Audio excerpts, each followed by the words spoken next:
Hello, hello, hello. Come one, come all. This is the Fight Up TV show. Monday, live chat, November 16th, 2020, the year of our Lord. Welcome one, welcome all. I'm Marcus Villegas, founder of Fight Up TV. Fight Up TV live chat, recapping the weekend's action that happened, the fight that happened on ESPN over the weekend. Terence Crawford, Kell Brook, as well as other random stuff. As you guys know that join us for our live chats, we pretty much talk about everything, random stuff. It doesn't even have to be boxing half the time that we talk about stuff. But whatever you guys want to do on the live chats, let me know. We'll be answering a ton of your questions here. Shane, what's up, bro? Salute to you as well. Thank you so much. If this is the first time you guys are joining us, please subscribe to the channel. I would really appreciate that. We have content for you guys just about on a daily basis. Paul from the UK, man, how's it going? Good to see you, my man. Thank you for the support and for watching the vlog as well. NJAP, what up? What up? What's up, bro? Good to see you. Billy Joe Saunders versus Caleb Plant. That I would like to see that fight. Obviously Saunders is going to be the smaller guy compared to Caleb because Caleb's bigger. But I hate to say this.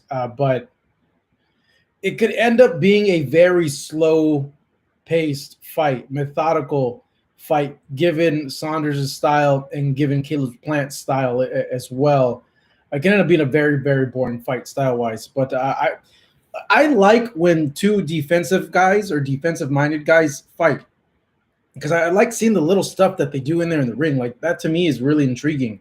I don't find it as boring because, having trained in boxing and having them do the little, half step here, little slip there. Like, I like seeing that. I like seeing that in action, like seeing the things that you were taught in the gym to do and then seeing them done in action in real life. I really enjoy seeing that. So to me, it would be a very interesting fight, but I feel, given their styles, I could be wrong, but it could lend to it being maybe a little bit of a slower pace fight, given the styles of both Saunders and Caleb Plant. Both tremendous guys, though. I would love to see that fight. I think that's to me at least, is an interesting fight. I don't know. Would you guys want to see a fight between Caleb Plant and Billy Joe Saunders? Let me know on the chat. Give me a thumbs up or a thumbs down if you guys would want to see that fight.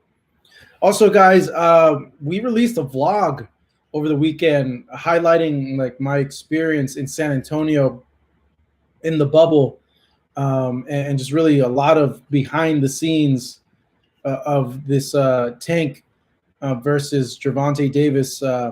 Tank versus Gervonta Davis. I'm not thinking right. Tank versus Leo fight.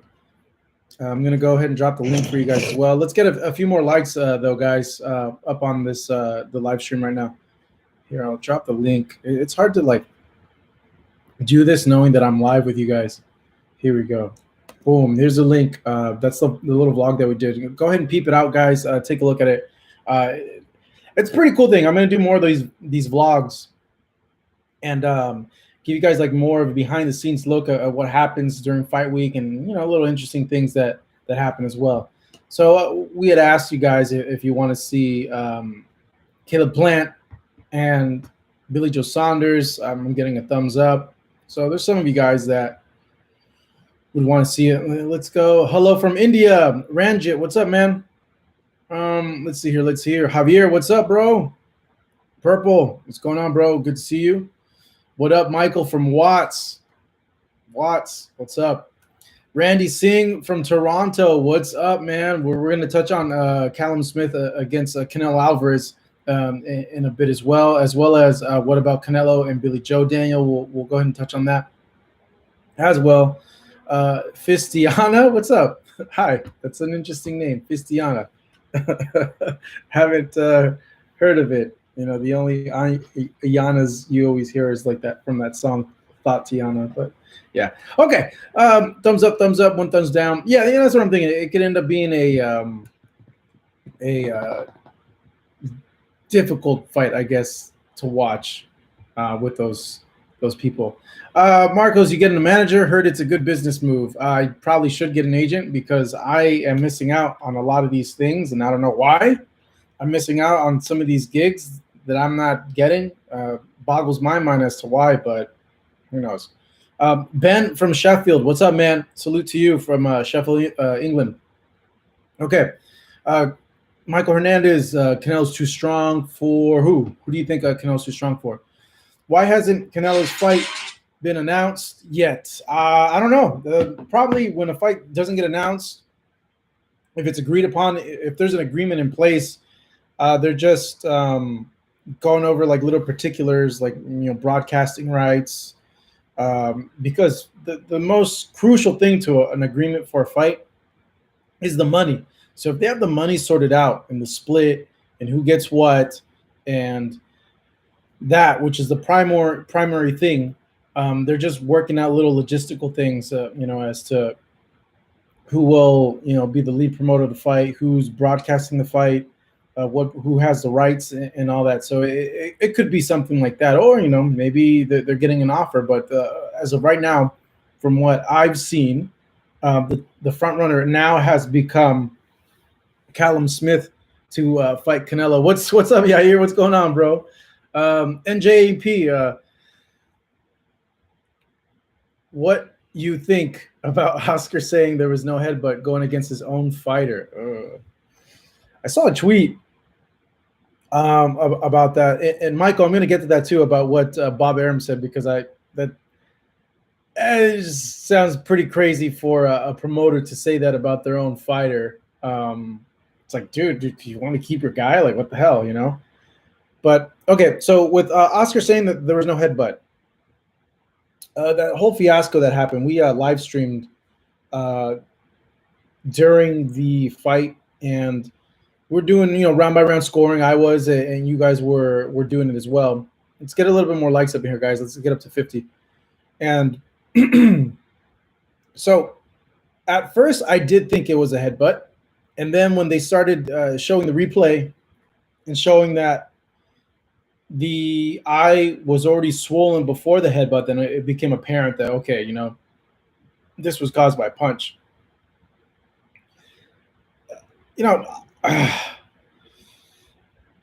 Oscar, you got to come to a point, regardless if you're a promoter. Okay, let me backtrack. I think people appreciate honesty.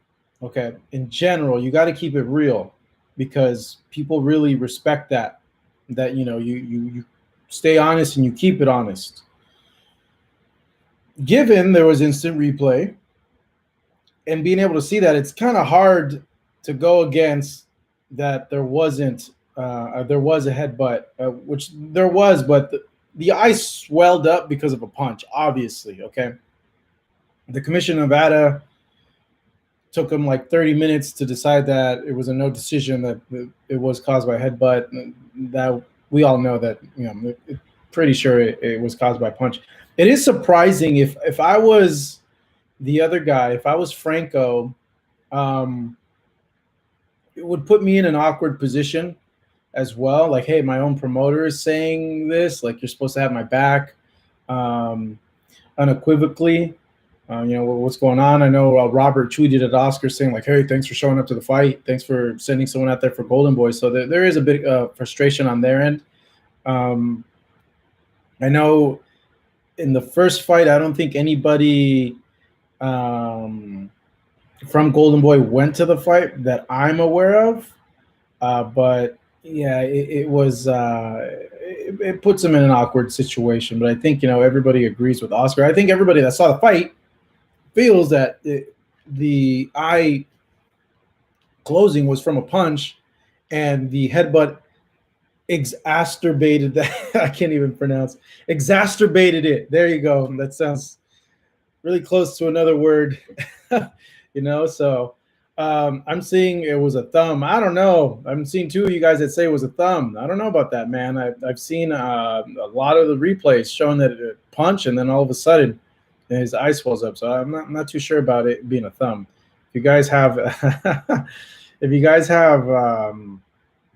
no, you guys don't say that with the the master word. I don't want to say it because I don't want to get flagged. All right, so yeah, they're gonna have a third fight. So yeah, okay, there's that. Marcos, what was your thoughts about Bob Arum said about Crawford to Michael? Okay, so yeah, so after the fight, I think it was an article with The Athletic in which they asked Bob, like, hey, where does Terence go from here? And Bob said, hey, man, like, I could have built a mansion in Beverly Hills with the amount of money that I lost with this guy. So a few things from that. One, Bob is Bob, no filter. And I think that's, at least me, is what I appreciate about Bob. And I appreciate people that don't have filters, that just say what, say the truth pretty much, or what they feeling. Like I have a lot more respect for someone being like that, as opposed to someone always, sugar pussing it and just blabbing out BS and just BS. Like, there's been a lot of people over the years that I've interviewed, like promoters, that I know within like the first 5 seconds, it's like, that's BS, man. And I just want to tell them, like, that's bullshit. Come on, bro. Like, no one's buying that crap. But I got to, like, okay, play the game, go along with it. But with him seeing, like, this is where Bob's come from. Obviously, any promoter, they're in it to make money, okay? That's their thing. They invest a certain amount of money in their fighters in order to make that money back. That's with any business person. You invest to make some sort of profit. Obviously, with some people, some investments, you make bad investments, you don't make your money back. With what he's saying with Crawford is he's, I believe that he's referring to, okay, Crawford doesn't have a huge fan base like a Canelo, or a dedicated one at the very least. People for Crawford would be like, yo, bro, you're a promoter. That's your job. You're supposed to promote this guy. It's Crawford sold out arenas in Omaha, which I found kind of odd for Bob to say what he said, unless, the asking price that Crawford and the team are asking for are more than like the profit margin of what's coming back. Dude has a fan base in his hometown. Obviously, he sells out arenas over there. He's popular in Omaha. It's like 16,000 people every time he fights over there. So I think it's more or less because of Bud's stature going up, and obviously the salaries, the purses of all these other fighters as well in his division. That's, hey, like, because he's a world champion, he has a right to be like, hey, these other world champions are making this much. I should be making the same. I'm at the same level. I'm number one pound for pound. So he might have shot himself in the foot by saying that. But outside of Omaha, I don't know how much of a proven draw he's been. I think the last time he was in Vegas, he was against Postol. I think that fight didn't do that well in terms of pay-per-view. I don't even know if that it was a pay-per-view fight. Now that I think it was.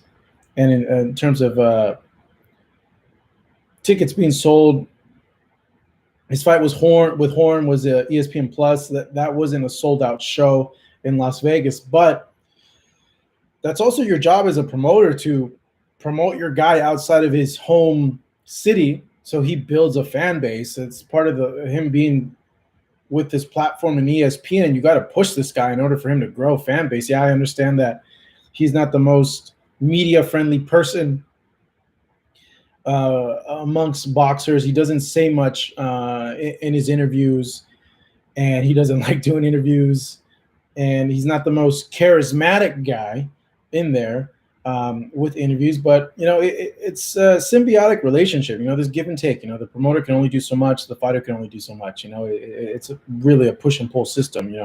The promoters can push you to a point, you got to pull them with you once that momentum starts growing. So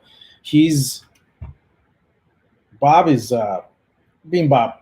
I could see where he's coming from, but I could also see, like, look, dude, you haven't really promoted this guy heavily on the ESPN platform like in the past, like with other like fighters, that you could have pushed this fight with Brook even more on the platform. So there's give and take there, but I think it's an indication that that business relationship might be at the end of the road.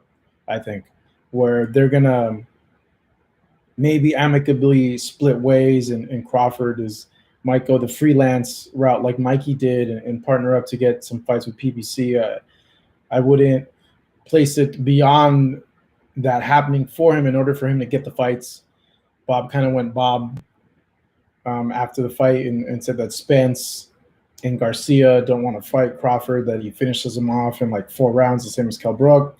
I don't know about that, bro, but they're definitely fights that we want to see, that's for sure. So with him saying that, yeah, could be foreshadowing that in the future. I don't know why else a promoter would say that, to be honest, unless he's not happy with the purse that he's given the guy. And when I've seen complaints from promoters saying that, like, this guy's overpriced, he pays too much, it's usually because, okay, this guy doesn't sell tickets. That's where it comes from. This guy doesn't sell merchandise. That's where it comes from. But I think I think Bob shot himself in the foot. He shouldn't have said that. All right, guys, let's get some more likes here. We're at 56. Let's get 74 likes. If you guys are just tuning in, subscribe to the channel, please press that subscribe button right now. This is the Fight Up TV live chat. Let's get to the live chat here, man. Let's answer some of these questions you guys have. Come on, let's go. Need to see Crawford versus Spence. Everything else is a distraction. I agree, though. If Crawford versus Sean Porter would be an excellent fight. Crawford against any of those welterweights, any of the PBC welterweights, I feel would be an excellent fight. But obviously, the fight that we all want to see is Crawford and Errol Spence, because it's the 2 top welterweights in the division. It's for undisputed. You got a guy that has the WBO belt in Crawford. Errol Spence has the WBC, the WBA. No, he doesn't. Manny has the WBA. So you got three players there. But Crawford with any of those guys, man, they were able to make Fury and Wilder. Okay, they should be able to make this fight with Crawford and Errol Spence. That's my thing. If not, and that's always been my thing when fighters have asked me for advice about something, I always tell them, like, look, dude, sign with a promoter that can get you the big fights, but more importantly, get you paid, okay? Like, I don't care if you're fighting stiffs. Get as much money as you can, because your window as an athlete is so short, man, and you don't know what can happen in the ring to end up shorting that. So get with someone that can pay you extremely well, but also pay you and get you the big fights. And I always tell them, remember, it's not always about getting money up front first, like a big lump sum. It's like you got to look at the bigger picture. If you sign with this stable, look at how many marquee fights they can line up with you. You'll make up that money. If you win all those fights, you'll get the money that you want. But if a promoter can't deliver a fight for you, you got to leave them. You got to leave them and go to the guy that can deliver the fight for you. That's what I think. So let's see here. Get to the questions now. Boom, boom, boom. All right, I'm going to scroll up and go to one. Spence will beat Manny. Probably. Brook's trunks were super nice. Did you catch them? No, I wasn't looking at that dude's trunks. Who was focusing on? You were focusing on Kell Brook's trunks? Come on, bro. I don't really focus on the trunks, I guess. I don't know. They look like normal. Doesn't he normally wear like the same pattern on his trunks?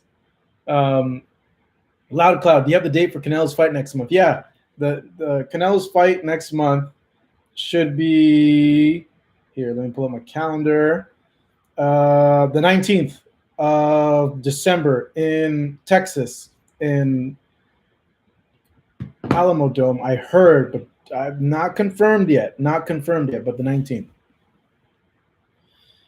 Do you think Arum is horrible for boxing like I do? No, I think Bob Arum is a boxing national treasure.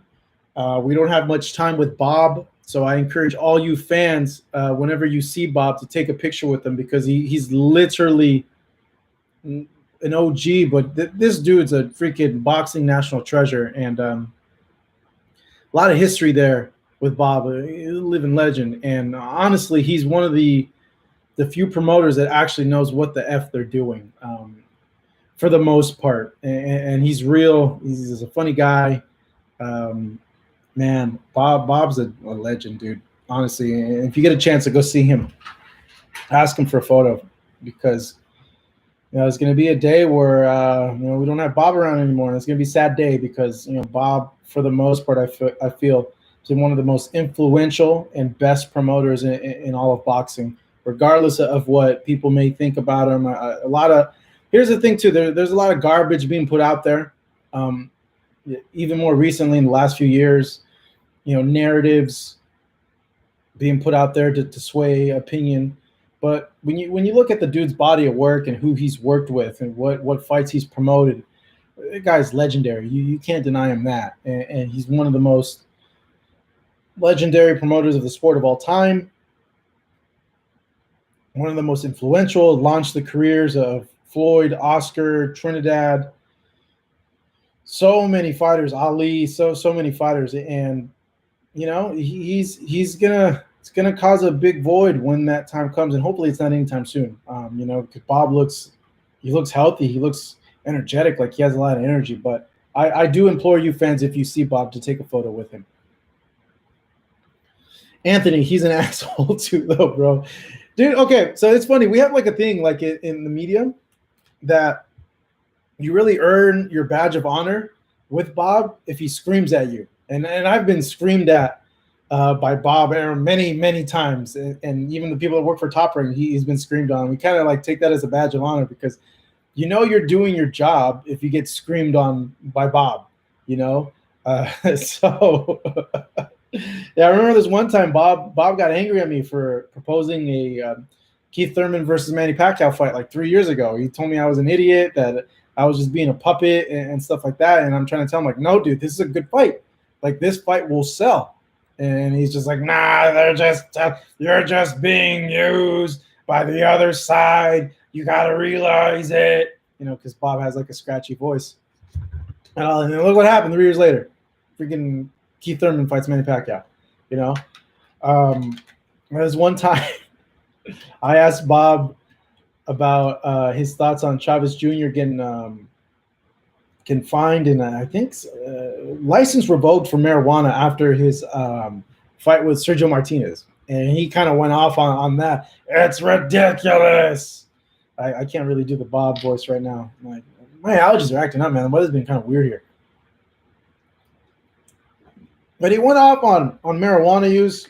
It's funny, but he's like, that kid's an F up. He's an F up. I'm just laughing like, dude, I love Bob. Bob's entertaining. He's hilarious. But yeah, he does get cranky at times. And I think that's where that comes out as well. And yeah, the Top Rank girls, oh my Lord. Hotties. Hotties. Let's see here. You guys want to touch on Kell Brook? I think he may have, a few more fights left. But what's up, Wikidee? What's up? He has a few more fights left, but I would not be mad if he retired, because it's just been apparent for a while that he, at least to me, after the Golovkin fight, he can't take damage the way he used to. And then on top of that, the Errol Spence fight where he got the other eye broken. Just fighters aren't the same when they get their orbital bone broken.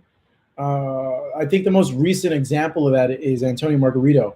After his fight with Manny, when he fought Cotto, the eye swelled up right away, and he just wasn't the same. You could just tell he seemed like a deflated version of himself.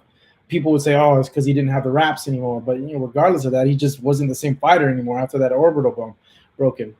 We saw with the punch that Crawford landed on him, didn't even land on the chin. It hit him like right straight in the face. And it hurt him. So obviously, I don't like saying this of any fighter, but it looks like maybe his better days, not maybe, his better days are behind him. Kell was doing well in the fight. He was fighting a smart fight. I had him winning the first 2 rounds. I had him losing the third round to Terence. But also, when you get injuries like that, man, it just, regardless of how defensive a fighter you are, you're going to get hit still. You can't get out of that. It's boxing. You're going to get hit in the face, whether you like it or not. It comes with the territory. You're going to get hit in the face. I think at this point, the only natural fight that makes sense that people will still have an interest to see, and they won't look at it and be like, Brook's just going to lose again, would be with Amir Khan. That's the only fight that makes sense. Both fighters have been circling each other way, way too long. The fight's over-marinated like a mofo, but it's a fight where there's still going to be genuine interest there as to who will win, given the amount of damage both fighters have taken at this point of their careers. I think that's the only fight that really, big-name fight, that makes sense for both fighters, because you put Kell Brook in there with a Danny Garcia, a Manny Pacquiao, who else? Even Sean Porter again. He's going to be the underdog in all those fights. And you got to think, too, that, it's just the way he's able to take damage. It's a really crappy thing, because Kell Brook's a great fighter. And I think if Eddie Hearn would have brought him over to the U.S. earlier, even before Sean Porter fight, or at least after the Sean Porter fight, brought him back here to the U.S., he would have gotten a bigger following here in the U.S., a bigger name, and he would have gotten, I think, better matchups over here in the United States as well. But I think that's the only logical fight that's left for him, I think, at this point, would be against Amir Khan. That's, even if it does happen, because both guys just can't stand each other, and they've been circling each other for such a long time as well.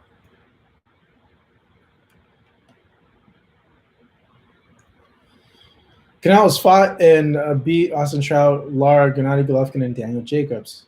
Okay. What is that in reference to? Also, guys, let's get some more likes. Let's get this up to 100 likes. We're at 87. Brooks got balls. Yeah, that's the thing, is he always comes to fight, man. He always comes to fight. Yo, you need a cute female to co-host. Find me one. I'm all for that. Mayweather versus Paul is a 50-50 fight. Sure, Rocky. Sure, buddy. Sure.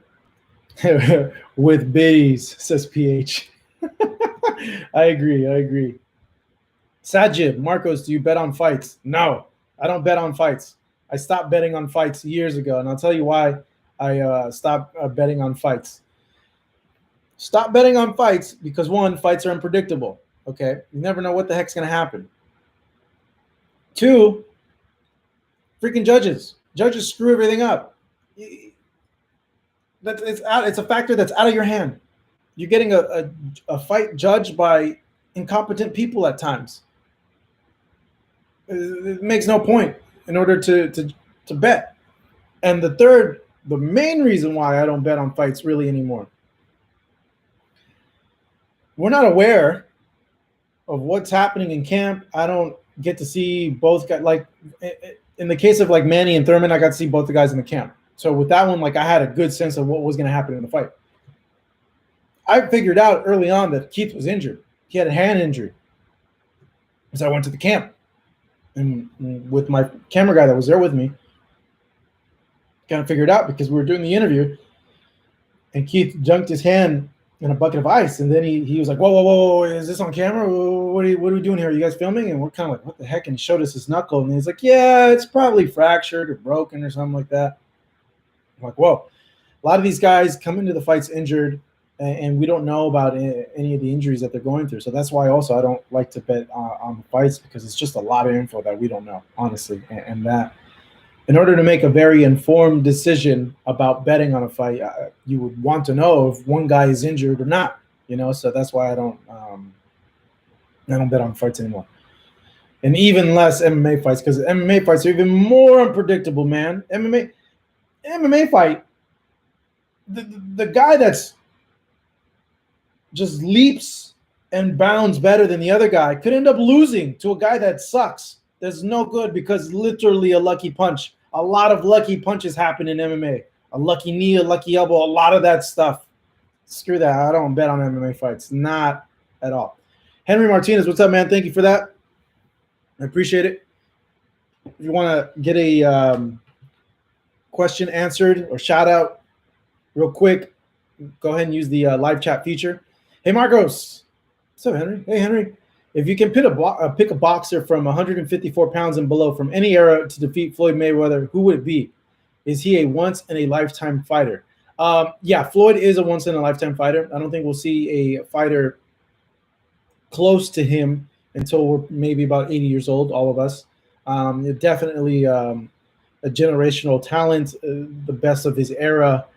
If I could pick a boxer from 154 pounds and below from any era to beat him, or who I think would have the best chance of beating Floyd. First off, Henry, thank you for the question, man. You've done these live chats with us. I love hearing from you, and I appreciate that you use the live chat function on here. I've always felt that Sugar Ray Leonard would have beaten Floyd Mayweather, even though it would have been an extremely freaking close fight. And I think because he is Sugar Ray Leonard, a lot of people would dismiss Floyd in that fight because he's Sugar Ray Leonard. And I'm like, nah, that fight would have been close. Floyd could have won that fight. I still think Floyd could win that fight, but I think that Ray Leonard, he's so good at just switching things up, and I think he would have been able to figure out what worked, what didn't work in that fight with Floyd. But it would have been something where I feel it would have been a split decision fight. And just the insight, you know what made me think that way too is someone asked him one time, how would you decipher Floyd Mayweather's style? It was an interview that Sugar Ray Leonard did a few years ago. I think in the build-up to Mayweather versus Pacquiao, and he was asked this, and he's like, well, I fought his dad. His dad had the same style. Obviously, Floyd's a lot better than his dad, a lot more athletically gifted than his father, just overall better fighter than his father was. But he said, when they start doing the Philly roll, okay, it's like, what's the target there? And the interviewer said, oh, the body. And he's like, no, obviously, yeah, you hit the body, but no. He's like, I kind of laughed at this too, but it gave me insight into like how Ray Leonard thinks, because I would have never thought this in a fight. He said, he has a big head. Hit him in the forehead. Don't go for here. Hit him in the forehead. And I'm like, what? First off, it's funny when Ray Leonard disses you, it's like a nice diss because he's such a nice guy. But he said he would have targeted the forehead and would have went to the body. Targeted the forehead, went to the body. And he's like, I fought his dad. His dad had that style. Like, I know how to beat that style. And you know, he's like, you're asking me if I felt I would have been able to beat him. Yes, of course I feel like I would have been able to beat him. But if you ask Floyd the same question, he would tell you the same thing. If you ask any fighter from that era or any fighter in general, they think they can beat the other guy. But I always thought that was very interesting. And I always felt that if there was one guy in the last 20, 25 years that could have beaten Floyd, I feel in a very, very close fight, it would have been a Sugar Ray Leonard. But, that's a 50-50 fight for sure, 50-50 fight. But, hey, man, I appreciate that question, bro. Thank you. This is a very, very good question. So if you guys have any questions like that, make sure to go ahead and use the the super, that's what it's called, the super chat function. My bad. Super chat function. All right, guys, let's get more of these live chat questions in. I'll take a big old gulp of this water here.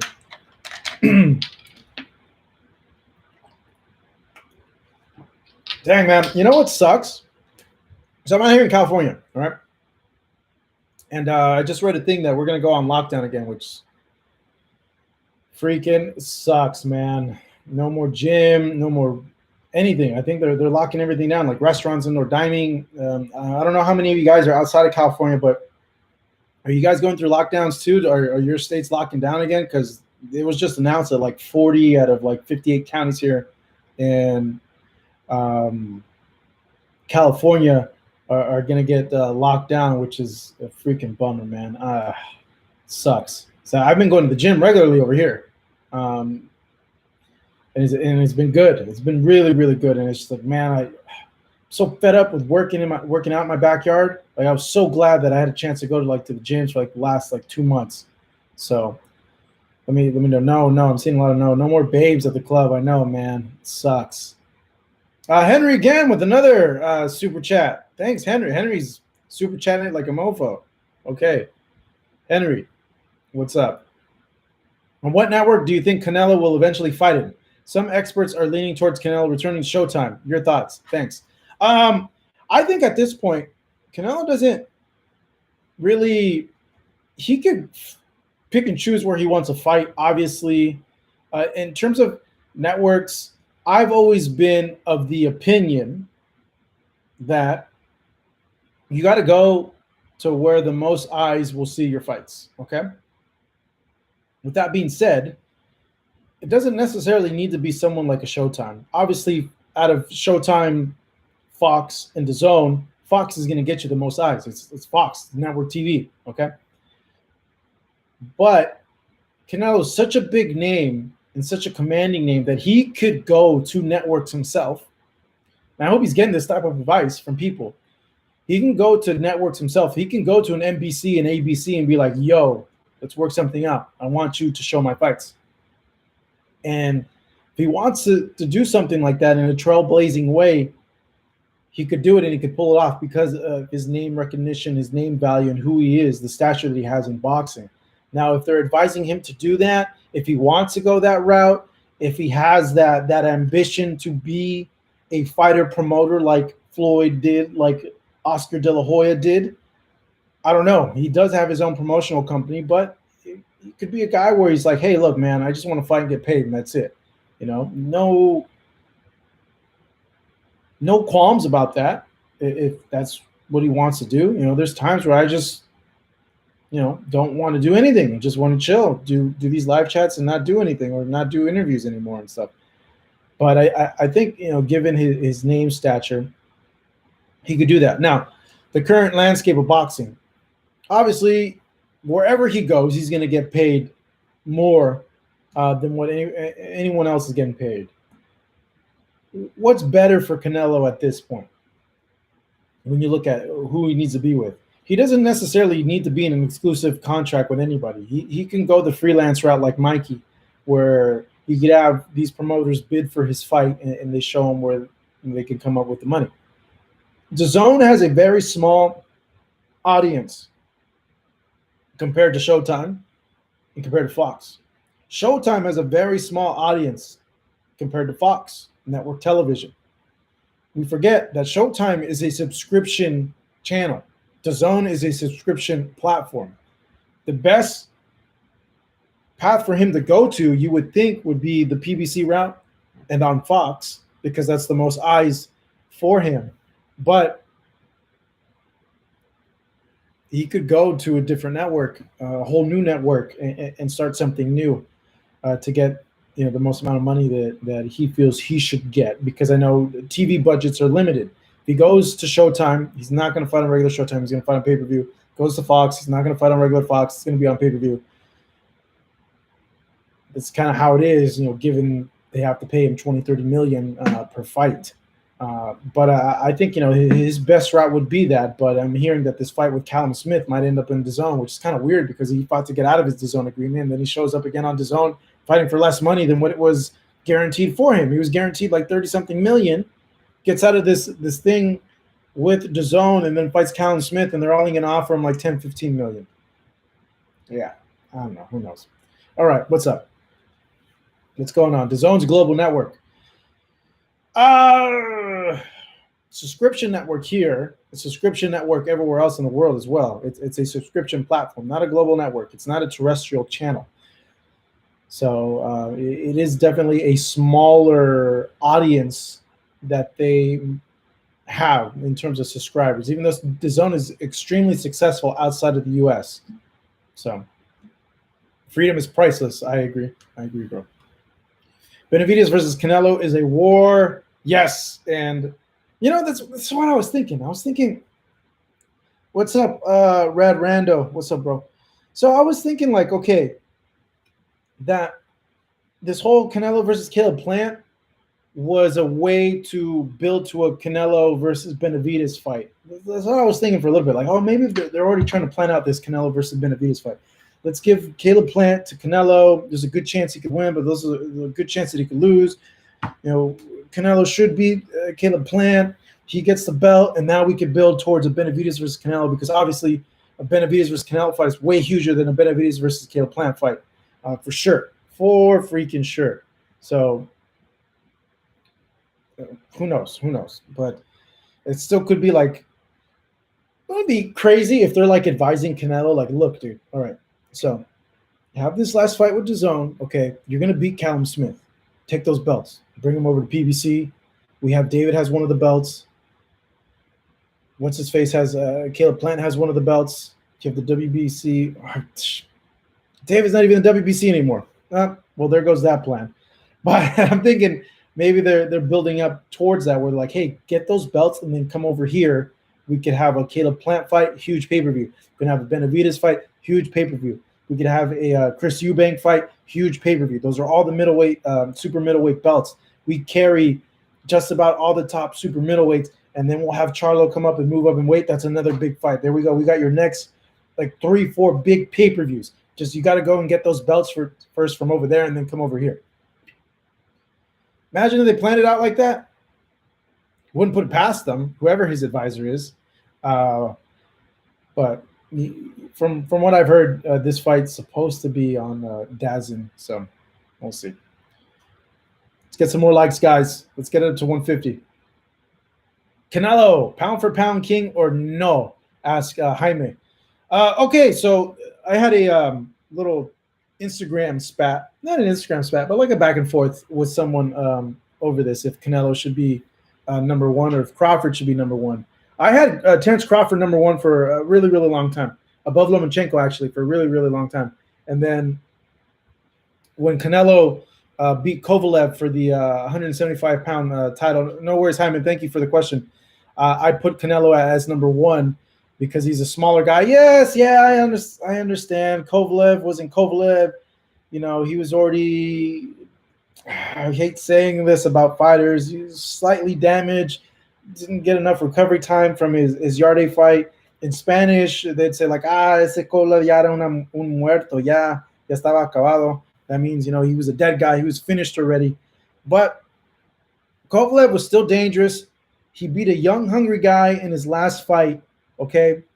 And still a world champion in a weight that wasn't Canelo's. And he went up there as a middleweight, natural freaking middleweight, and beat a light heavyweight champion. Not the number one guy at light heavyweight, but he beat a light heavyweight champion.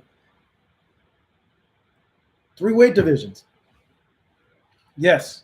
To me, that accomplishment and his resume of who he's fought, who he's beaten, put him as number one for me, in my opinion, over anybody else, because no one else has done what he's done. Okay, nobody else moved up from middleweight, got a title. Yeah, super middleweight. Rocky Fielding wasn't even a champ. Let's not count that. If we discount that, okay. Went from middleweight, had a whatever fight at 168, but then went up to 175 and fought a guy who was proven, real deal, real champ, and in his last fight fought a freaking young, strong contender.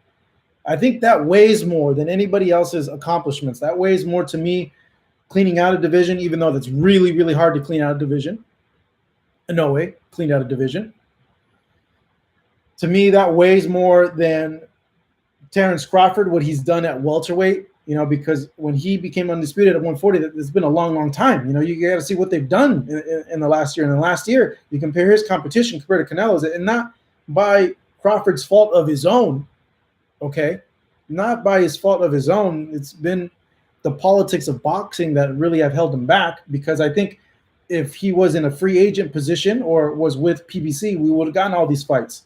And if Crawford would have taken out Porter and Thurman and Garcia and was building into a Spence, no problem. I'd have him number one pound for pound. Also, Charlo should be in a lot of those freaking lists.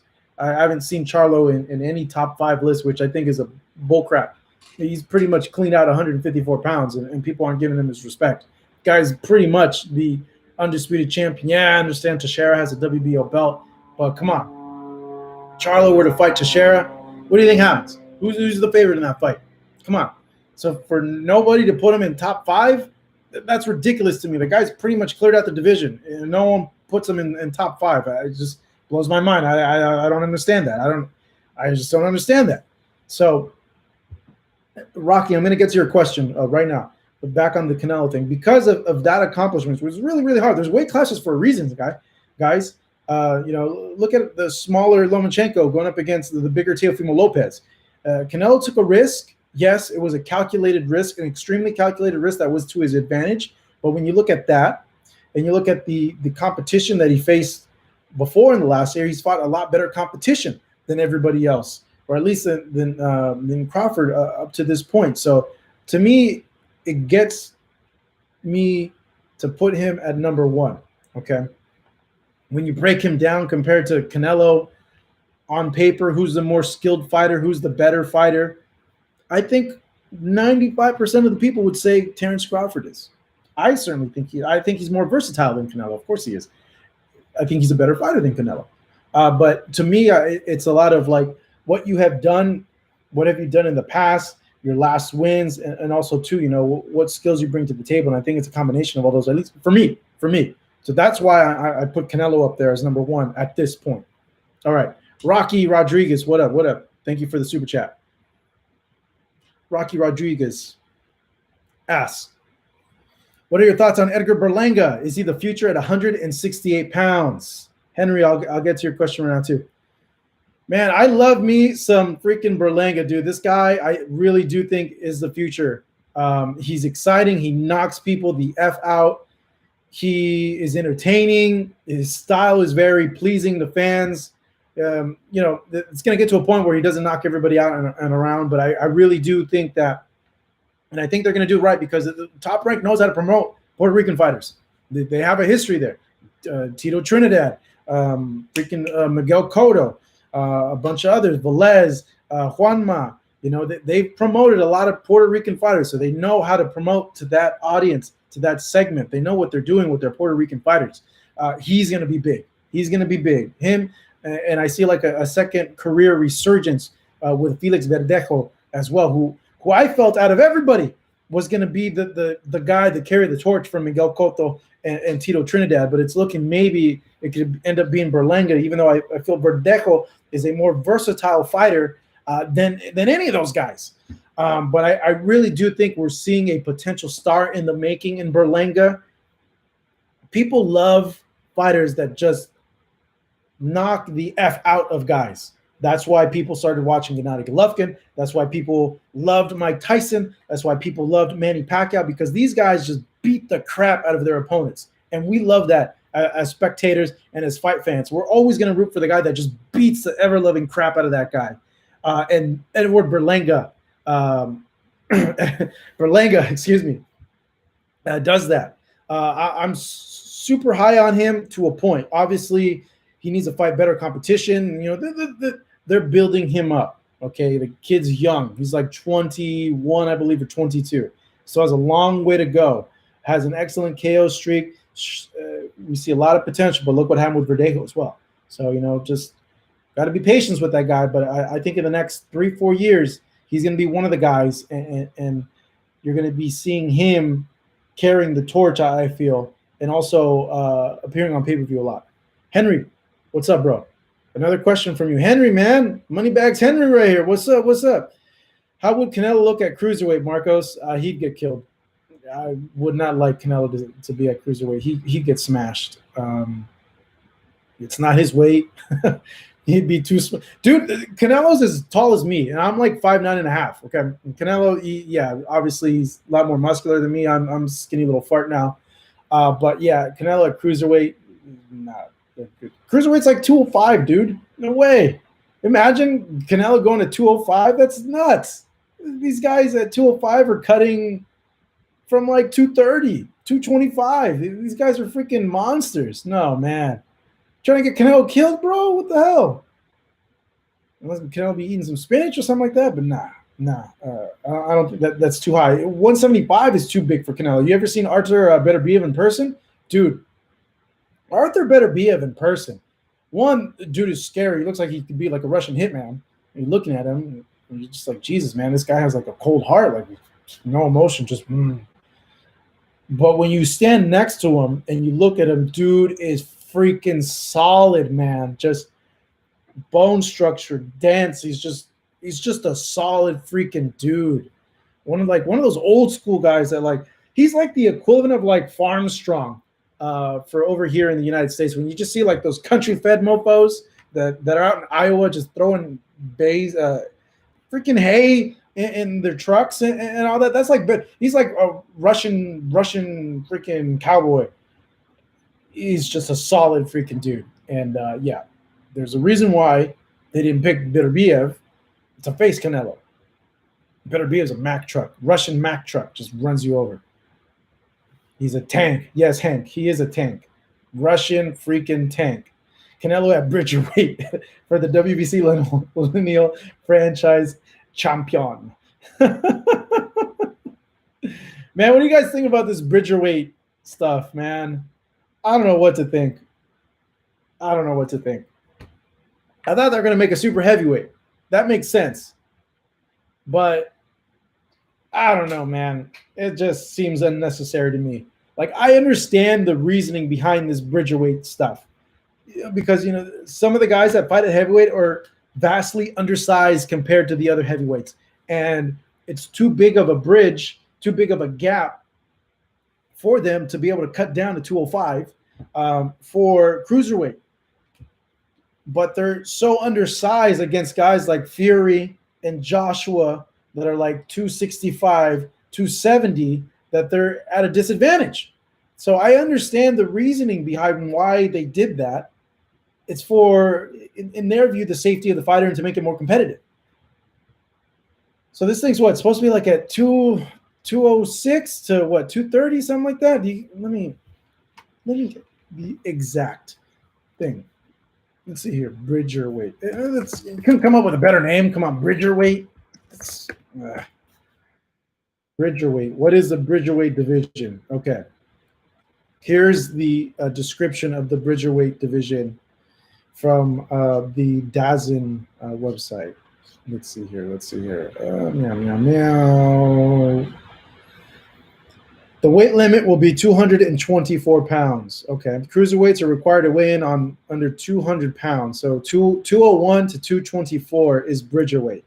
I don't know when they plan on incorporating this. I don't know. That means like Muhammad Ali would have been a bridger weight instead of a heavyweight.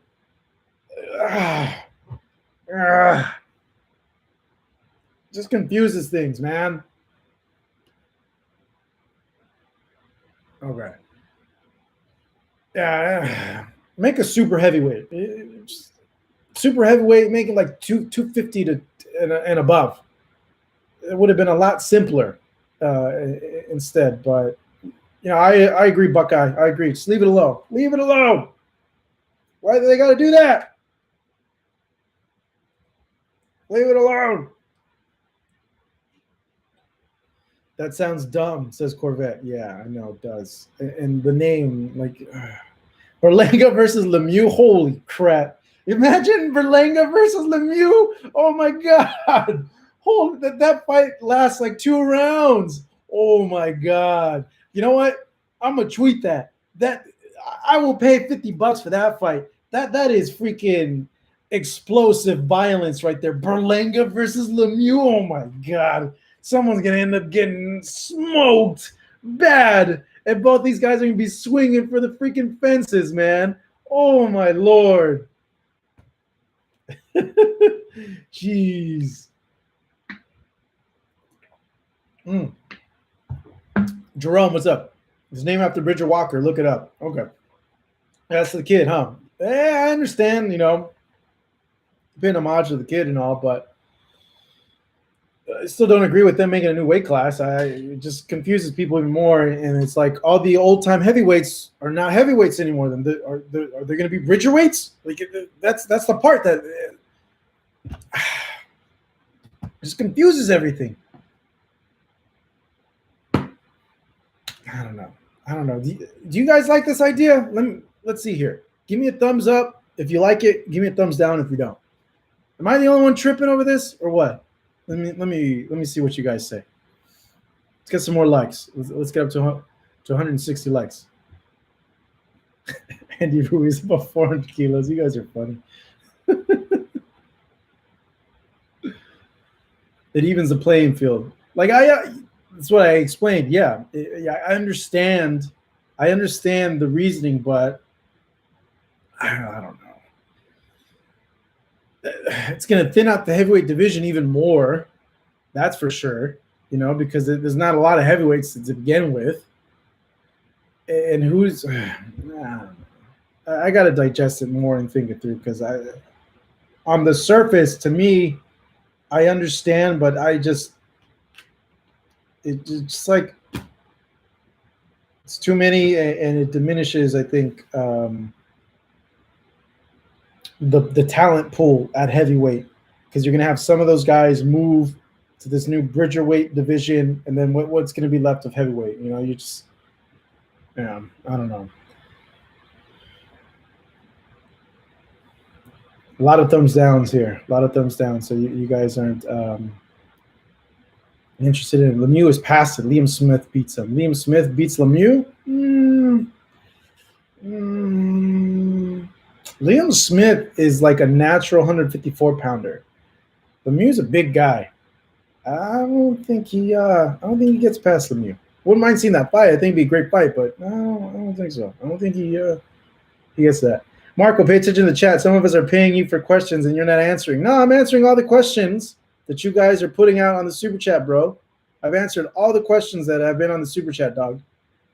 But you got to do a super chat in order for it to pop up on here and for me to answer it.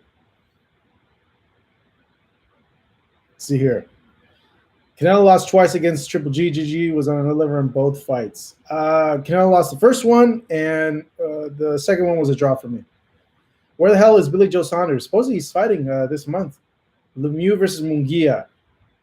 I like that fight. I love that fight. That's a great fight, Lemieux versus Munguia. Henry, no for Bridgerweight. Benavidez versus Beterbiev. Who wins? Ooh, man. Damn, imagine Beterbiev versus Benavidez. Jeez. All right, if you hold on. So supposedly I missed a couple of super chats here. Hold on, bros. So if I missed your super chat, I apologize for that. I know I answered. I thought I answered all of them. So if you did a super chat and I missed it, let me know, because I guess I didn't see it. I thought I answered all the super chats. But back to Benavidez versus boom. Benavidez, Beterbiev. I think Beterbiev wins that fight at this point.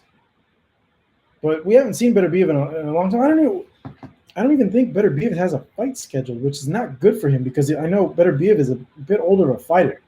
Arthur Beterbiev. Let's see here. I'm gonna bring Beterbiev up. Look at his boxer. I can see if he does have a fight scheduled. I heard that he did have a fight scheduled pretty soon. No, he hasn't fought since his fight with Vozdik. It's been a year since Beterbiev has fought. It's not good for a guy that's – how old is this dude? Beterbiev – did they not show his age on him? 85. That'd make him 35. Dang, he's 35. Yeah, 35. Should be as active as he can be. That's for sure. Okay, Youngster, what's up, dude? Youngster with the super chat right here. Thank you so much, Youngster. Appreciate that. Youngster 1320. Appreciate the support. Let's see here. What are your thoughts on the Tyson versus Roy Jones Jr. fight? Who do you got winning? And I'm for sure getting stupid drunk that night. Hey, should we do a live thing for that fight? I am so down to get super plastered and just talk ish, because that fight, that whole card outside of the Badu Jack card, and of course, I honestly want to see Mike Tyson and Roy Jones fight. I like both guys. I just want to see Mike Tyson back in the ring. Obviously, that's really what it is for me. I never got a chance to cover a Mike Tyson fight. I'm hearing that It's not going to be open to media. I haven't even heard. I've emailed these guys multiple freaking times. They don't answer any emails. And I've heard that their homies are going to be allowed to attend the fight. Go figure. It's at the Staples Center. And outside of that fight, because really that's the draw, is seeing Mike Tyson back in the ring, especially for us young people that were like infants or like 1 or 2 years old during Mike Tyson's prime, and we never got to see really any of his fights until like the later 90s, like 94, 95, 96, and we're like maybe 6, 7, 8 years old. So for us, I think that's the sell. I want to see Mike Tyson in the ring again because I never got to see him in the ring live. I wish to be able to have covered this fight, but I think outside of that, the card is a joke. You got that guy that trained KSI, who he did a great job training KSI, actually. You know, in a debut fight on the pay-per-view card. I understand, yeah, it's a TV card opener. Then you got Badu Jack going in. I heard that Badu Jack was supposed to fight Tito Ortiz on this card, which is that would have been dope. I would pay to see that. Honestly, I think that would have been a hilarious fight. I would have been thoroughly entertained to see Badu Jack box the crap out of Tito Ortiz. I think that that would have. If they put that as its own card, I would have paid for it. Just if you've seen Tito recently, yeah. Well, let's just drop it there. But then, like, you know, Jake Paul and Nate Robinson. One, I don't even know who the heck Nate Robinson really is. I saw a picture of him. He looks really short. They're the co-main event. So when you take those things away, it's like, what are we all paying for?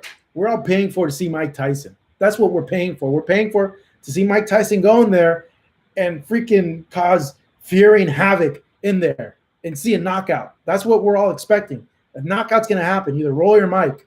So this is an exhibition, they say, but I still am of the belief that the first real punch, either or lands, they're going to get crazy and they're going to get angry. These guys are two top-level athletes. They don't like losing. The first real punch, man, they're going to really – I think they're really going to go at it unless they're able to control themselves. I don't know, maybe Tyson's gotten a little bit better at controlling himself. He seems that like he's in a better place now, both, you know, spiritually and mentally. He's not the Mike of a few years ago where he was a bit unhinged. Maybe he'll learn to control himself better, and then there'll be an agreement between both Roy and him. Like, hey, let's not get too crazy. You know, Roy's gonna let him know, like, right away. Hey, bro, you get crazy with me. Watch, it's gonna come back at you, and it's gonna come back at you hard. With that being said, I'm more than willing to pay 50. I'm going to pay 50. And I told you why, because I want to see Mike Tyson fight. And there's probably going to be a knockout. And I think this exhibition, it's an exhibition. They're not calling it a real fight. Even though in interviews they've said that, but come on, bro. It's the hype. It's the hype it up. It's the hype it up. You know, it's not like they're bamboozling us. It's being marketed as an exhibition fight. And that's what it is. And we're paying for the novelty of being able to see Mike Tyson and Roy Jones Jr. fight in a fight that we all wanted to see in the 90s. It is what it is. I support it. I want to see it. I have nothing wrong. People are like, oh, this is a farce. Dude, it's an exhibition. They're not promoting it as a real fight. It's an exhibition fight. This isn't freaking Logan Paul and Mayweather. Okay, where, like, I'm pretty sure if that fight happens, you're gonna hear, you know, someone say Logan Paul can really beat Floyd Mayweather. Like, get the fuck out of here! Like, no, okay. I'm okay with it. It's an exhibition. They're the same age. They're two accomplished fighters going at it. And really, what I'm paying for and what you guys are paying for, and a lot of people are paying for, two things: to see Mike back in the ring, and see a knockout, which is highly probable if one of them gets really crazy. So that's my thoughts on that. Might be getting stupid drunk with you as well. I got a freaking fully stocked bar. Might jump up on here live to do a live round by round scoring, because I heard they're not scoring the fight in person because it's an exhibition fight. But might as well do like a live round by round type thing here as well, because we've been doing them a lot. We did one over the weekend with this Crawford fight and one with Lomachenko. So there you go. A-OK, USA. Hey, thank you for that, Luis. I appreciate that. Still got a long way to go, though, man. Still got a long freaking way to go. Not where I want to be. Hey, let's get a little bit more likes, guys. Let's see if we can get this up to 200 likes. We're at 165 right now. Let's see if we can get it 200 likes. If you guys haven't subscribed to the channel already, subscribe to the channel, yeah? Press that sub button. Is this the first time you guys are watching us here at Fight Hub? What's up? My name is Marcos Villegas. I'm the founder of Fight Hub, also one of PBC on Fox's unofficial scores as well. So thank you for joining us. We do this every Monday, guys. Every Monday at 5:35 p.m. Pacific time, where we do a live chat and we just answer the questions here on the live chat. And really just random stuff too. You know, we get a lot of random things that pop up in the chat that we end up talking about as well. Make sure to check out the content that we just uploaded today as well. Uploaded 2 things in the last 2 days, which are really good, which I'm going to recommend you guys. One is the vlog that I did. So I put together a vlog of behind the scenes of my experience being in the bubble in San Antonio for this Tank Davis versus Leo Santa Cruz fight. So really interesting experience. Got to go through all like the COVID protocols and take you really day by day of what happens in a fight week, with a lot of cool behind the scenes footage of fight day and a post fight with both Tank and Leo leaving the fight during the post fight press conference. There's that link right here that I'm dropping for you as well. Also, another video that we uploaded today that I want you guys to check out is everybody loves this dude. Everybody likes talking to him. He's a great dude to talk to. One of, I think, the best trainers in all of boxing. That's Derek James. I had a chance to speak to him about this Mike Tyson versus Roy Jones Jr. fight. I'm going to leave that link for you guys right here as well. Let me see. Let me pop up this live chat window again. I'm going to write Derek James Tyson versus Roy. Boom. There's that for you guys as well. So we're at 180 likes, man. Let's get 20 more likes. Let's go. Let's go. Let's get up to 200. Dang, some of you guys don't like Dazin. What's up with Dazin? Why don't you guys like Dazin? I like Dazin. They put on some good fights. Ryan Garcia, Luke Campbell might be on this Canelo fight. But you know, Devin against Gamboa, no, it was an okay fight. It was an okay fight. I thought Devin was going to knock him out, to be honest. I thought Devin was going to demolish Gamboa, but I think we're doing a disservice to Gamboa. He's a lot more rugged and a lot more durable than we thought he was. Him able to survive that way against a guy like Devin. Dazin. Who wins, Nate Paul or Jake Robinson? I don't freaking know. I haven't even mind. Have you guys seen any clips of freaking Nate Robinson training at all? Like, is there any clips of him training? I want to see clips of him training because I've seen some clips of Jake Paul training, of him knocking people down, but you know, these guys look like taqueros that he's been knocking down, which, hey, he probably kicked my butt right now with me not training at all and stuff like that. So, hey, you know, good to him. He's actually training and taking hits in there and all that. But I have seen like zero training footage of the other guy. So, yeah, if you guys can send me a link, because I'm actually really interested to see the training footage, because the last guy that Jake Paul fought, that guy looked like your freaking local GameSpot worker, like that Gib guy. You could tell that guy was gonna get his ass kicked right away, man. It's like, man, he's picking on a little nerd. Like, come on, bro. He's so much bigger than this guy. Let's get some more likes, guys. Let's get 15 more likes. We're good. We're good. We're good. What's up, Arm? I haven't seen you in a bit. What up, Arm? Go to Nate Robinson YouTube. There's many videos of him training. Okay, I'll go to that. Hey, make sure to go and follow us as well on social media at Fight Up TV on Instagram and on Twitter. And follow me personally as well at Hey, it's Marcos V as well. Is there VADA testing for this? I heard there is VADA testing for the Mike Tyson fight. I think that's what you're referring to. But if it is, yeah, there is. Jiggy Johnson 1, what's up? Thank you for that, bro. I appreciate that. Thank you. Do you think Loma will beat Lopez in a rematch?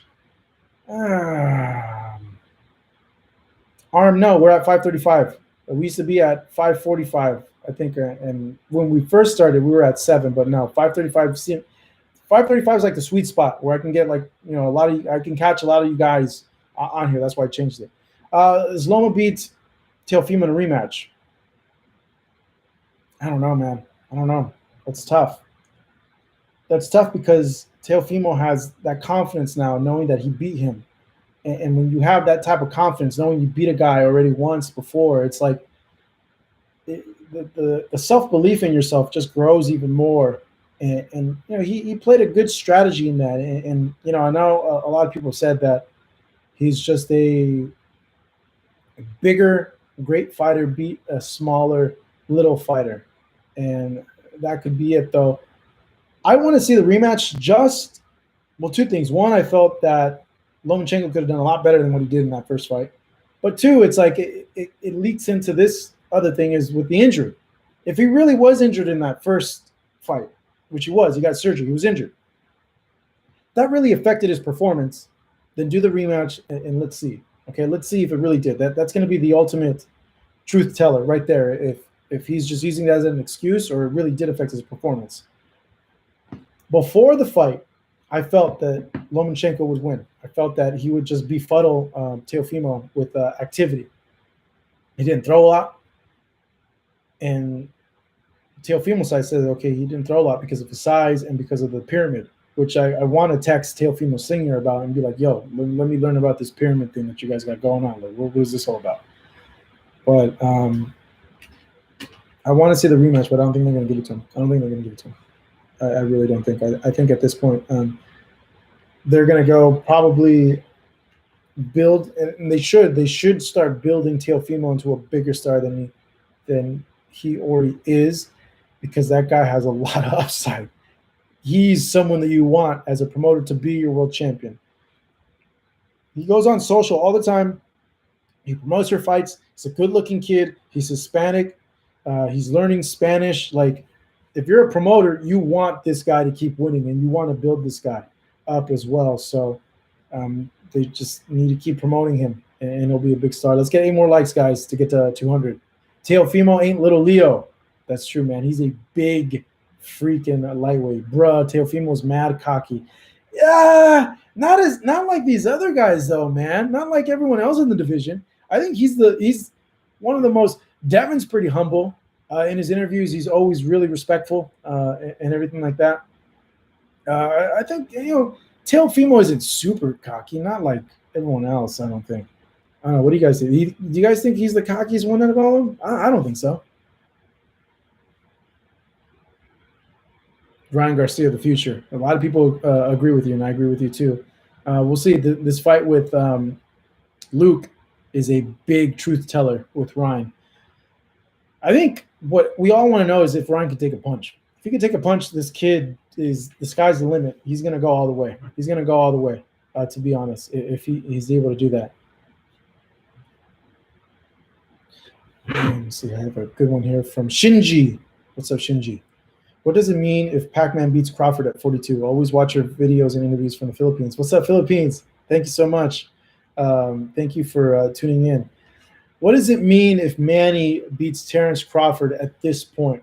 I think it further solidifies how great of a fighter Manny is and how he is really like a once-in-a-lifetime type figure as much as Floyd is.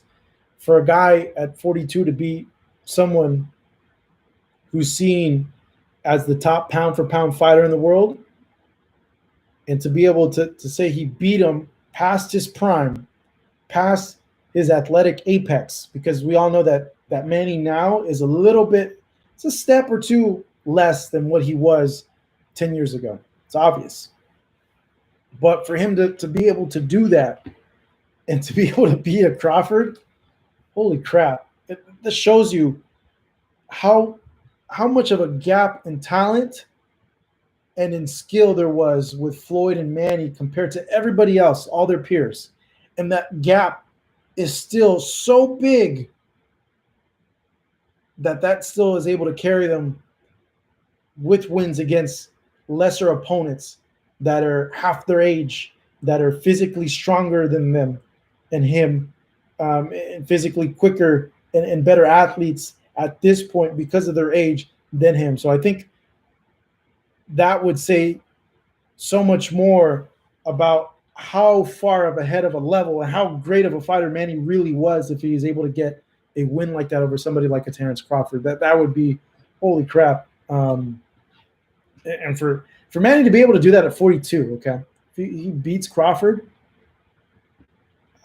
I think he should already retire now, just for fear that I don't want him to be damaged at all. But that would, holy crap, that would be an amazing thing for him to do. Let's get 4 more likes, guys. Just 4 more likes. Yeet, what's up? 4 more likes to 200. Let's go. Let's go. Let's go.